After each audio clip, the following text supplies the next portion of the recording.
अमेरिकी सैन्य ठिकानों पर प्रीएम्प्टिव अटैक किया गया। ब्रेकिंग और शॉट, 30 बैलिस्टिक मिसाइल और ड्रोन से हमले किए गए टारगेट पर। बहरीन में अमेरिकी सैन्य ठिकाने। वीडियो की पर आई है इस वक्त की बड़ी खबर, ईरान के हमलों से खाड़ी में कोहराम। ये देखिए, बहरीन में 30 बैलिस्टिक मिसाइल और घातक ड्रोन से प्रीएम्प्टिव स्ट्राइक की गई है। शेख ईसा एयरबेस, ये देखिए, शेख ईसा एयरबेस और मनामा एयरपोर्ट पर हमला किया गया। विजय, मैं चाहूंगा ये सारी ब्रेकिंग्स बगल में लेते रहिए और ये जो शॉट्स अभी जो हमने चलाए वो शॉट्स यहां पर रखिए। Will go straight to Sumera. हमारे दर्शक इसको पढ़ सकते हैं, समझ सकते हैं, और बीच में सुमेरा को रोककर मैं वॉल भी दिखा दूंगा। आप चाहें तो अपने डिस्कशन में वॉल प्ले कर दीजिएगा। सुमेरा, मेरा आपसे सवाल यह है, क्या गल्फ की जो कंट्रीज हैं, जीसीसी जिनका हम जिक्र करते हैं, क्या वो अभी अमेरिका के साथ होल हार्टेडली हैं, या फिर जो बीच बीच में खबरें आ रही थी कि वो बातचीत कर रहे हैं, दाएं बाएं से ईरान से सेटिंग चल रही है, वो भी चल रहा है? निशान, देखिए, जीसीसी कंट्रीज के लिए बहुत मुश्किल समय है, दुविधा है उनके सामने, क्योंकि अभी आप देखिए, डोनाल्ड ट्रंप ने पहले कहा कि मैं 20% टैरिफ लगा दूंगा हॉर्मुज से गुजरने वाले शिप्स पर। अगले दिन उन्होंने स्टेटमेंट वापस लिया। क्यों लिया? क्योंकि जीसीसी कंट्रीज की तरफ से दबाव आया। वो ये कह रहे हैं कि देखिए, आपके बेसिस को प्रोटेक्ट करने के लिए हमने जो इतनी महंगी मिसाइलें हैं वो खर्च कर दी हैं, और अब हम पर अगर हमला होता है तो उसके लिए हमें आपको वापस आपसे मिसाइलें भी लेनी पड़ेंगी, हमें आपको स्ट्रेट ऑफ हॉर्मुज से गुजरने के लिए टैक्स भी देना पड़ेगा, तो ये आप नहीं लगा सकते। तो उन्होंने अपना बयान वापस लिया। तो बड़ी दुविधा में है ये देश, लेकिन उसके बावजूद सीधे तौर पर ईरान के खिलाफ युद्ध में नहीं आप बोलते रहिएगा। अपने दर्शकों को बता दूं, ये वॉल पर जहां जहां अटैक किया गया है वो डिटेलिंग हमारी टीम ने तैयार की है, आप उसको देखते रहिए। I don't want to sound repetitive, इसलिए हम आपको दिखाने। सो मेरा प्लीज गो। तो सीधे तौर पर युद्ध में नहीं उतरने वाले हैं, सीधे तौर पर नहीं वो समर्थन करने वाले हैं, यानी वो अभी भी अपने उसी स्टांस पर बरकरार रहेंगे जैसा कि वो पहले कर रहे थे। हालांकि सऊदी अरब की तरफ से जो हूती और सऊदी अरब के बीच हो रहा है, उसको ईरान में ये समझा जा रहा है, और ये बहुत से जो एक्सपर्ट्स हैं वो ये मानते हैं, ईरान के भीतर और बाहर भी, कि ये दरअसल अमेरिका की ही एक स्ट्रैटेजी है जिसके तहत इसको एस्केलेट किया गया है इस वक्त, ताकि हूती वहां इंगेज हो जाएं, या फिर अगर further down the line America कोई ग्राउंड इन्वेजन करना चाहता है तो भी उसके मद्देनजर वो इन अलग अलग मुद्दों को एस्केलेट करने की कोशिश कर रहा है। तो ये भी एक रणनीति है, इसको भी ईरान में ऐसे समझा जा रहा है। तो मेरा आप जो बता रही हैं उससे तो मुझे ऐसा लगता है कि ट्रंप जो है वो पुतिन से इंस्पायर्ड है, क्योंकि रशिया की वॉर की बहुत पुरानी, कई दशक पुरानी एक स्ट्रैटेजी है, उसका नाम है एस्केलेट टू डी एस्केलेट। ऐसा लग रहा है ट्रंप वही करना चाह रहे हैं, बस फर्क इतना है कि Russia is a war machine and America is not a war machine. पर बड़ी तबाही, ब्रेकिंग और शॉट, कतर के आल उदैद बेस का सैन्य गोदाम नष्ट कर दिया गया। ये देखिए जरा, विध्वंस की तस्वीरें हैं, satellite images black and white में नहीं दिखाई दे रहा है कि वहां पर कितना ब्लीड रेड हुआ है।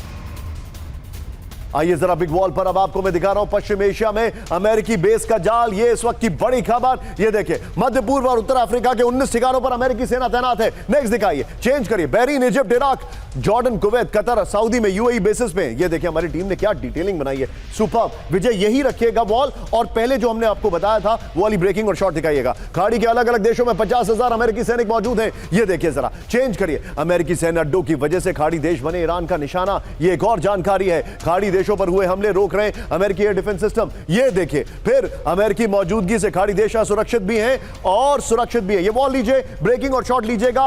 मैं जनरल साहब के पास एक क्विक टेक के लिए जाऊंगा, लेकिन एक मिनट रुक जाइए, एक बड़ी खबर आ रही है।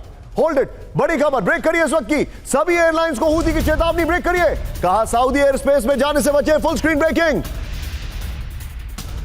सना एयरपोर्ट की नाकेबंदी तक सऊदी ना जाए, ब्रेकिंग और शॉट।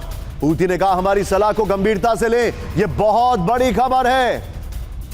विजय, पहले वाली वॉल और ब्रेकिंग, ये और शॉट्स, फिर इस वाली वॉल को लेंगे और पहले वाली ब्रेकिंग और शॉट्स ले लेंगे, मतलब अटैक वाली। आइए जरा बड़ी खबर जो मैं आपको दिखा रहा हूं, ये देखिए, हूती ने सभी एयरलाइंस को चेतावनी दी है। सना एयरपोर्ट की नाकेबंदी पर हूती का पलटवार, एयरलाइंस को सऊदी एयर स्पेस का इस्तेमाल ना करने को कहा गया है। सीधे चलिए, आइए जरा, जनरल साहब मेरे साथ मौजूद हैं। सर, ये बहुत बड़ी खबर है, छोटा सा टेक मैं आपसे लूंगा, ये जरा प्लीज हमें एक्सप्लेन करिए।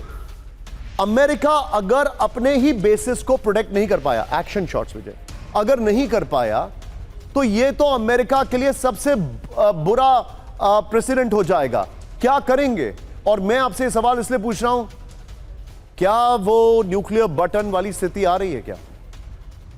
देखिए, आप एक्चुअली में जो तरीका है अमेरिका को यहां से निकलने का, वो यही है कि एक न्यूक्लियर बटन की स्थिति में जाएं, और तभी निकल सकते हैं, क्योंकि ना उनके पास कांग्रेस का मैंडेट है ग्राउंड फोर्सेस ऑपरेशन करने का, न उनके अलाइज, उनके फ्रेंड्स उनके साथ में हैं इस वक्त, न ही जो लोग ऑपरेशन कर सकते थे ग्राउंड के अंदर से, कुड्स फोर्स थे, बलोच थे, वो इनकी मदद कर सकते थे, मगर इन्होंने उनको इतनी बार धोखा दे दिया है अपने कुछ लास्ट 2-3 सालों के अंदर, टर्की की वजह से और किसी और कारणों से, कि वो भी इनके ऊपर भी भरोसा करने को तैयार नहीं है। तो अगर इज्जत से निकलना है तो एक तरीका यही है कि आप चुपचाप वहां से एंकर उठाओ और निकल जाओ और let the world handle it.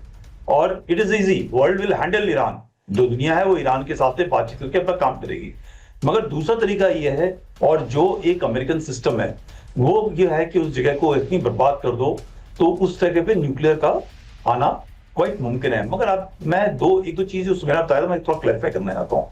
जो गल्फ नेशंस हैं सारे के सारे लड़ाई करने के हक में नहीं है। कतर है, कुवैत है, वो चाहता है ये कभी भी लड़ाई, कतर कुवैत जो है पैसा बनाने वाले देश हैं और उनके पैसे का जहां जहां इस्तेमाल होता है आपको पता होना चाहिए कि वो आपके साथ भी खेलेंगे और आपके दुश्मन के साथ भी खेलेंगे।